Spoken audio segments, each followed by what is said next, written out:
So I've given you a lot of information so far, but I still have more to come.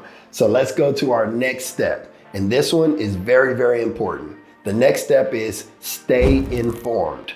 Here's what I mean by that. A lot of things that we've talked about today and a lot of things that exist today in terms of recruiting can change at any time.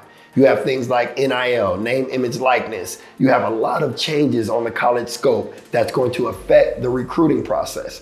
So one of the key things that you need to do as a parent and a student athlete, you need to stay in close contact with the ncaa.org page. That is going to be where all of the information that pertains to recruiting is going to be. That's going to talk about GPA, academic requirements, going through the clearinghouse process, how to initiate that process. It's also going to talk about one of my favorite areas, which is the recruiting calendar.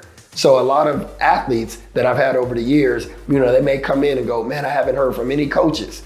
I haven't heard anything. It's been quiet and I haven't heard. Okay, cool. What's today's date? Let's go to this recruiting calendar. If it says dead period, guess what? They can't contact you. So just by understanding the recruiting calendar, that alone can give you a good idea of where you're at in the recruiting process. There are certain periods that are evaluation periods. There's some open periods. There's some quiet periods. There's dead periods. And all of this is detailed out right there on the NCAA website.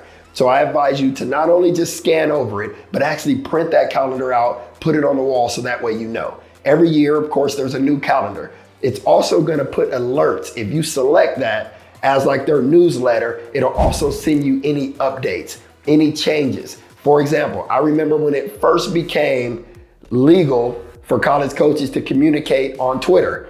That was an actual post that was sent out by the NCAA to say, hey, starting on this date, college coaches can use this platform.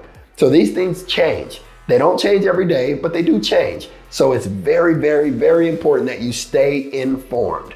Everything that we've talked today, majority of it is going to be throughout the whole process. But there's some key things that will more than likely change in the next 2 to 3 to 4 to 5 years. And you want to make sure that you stay informed at all times. So go to that website, spend a little bit of time, make sure your student athlete joins you. So that way they are vested and they're doing a little research. They have an understanding, and that will definitely keep you informed. And that's the key.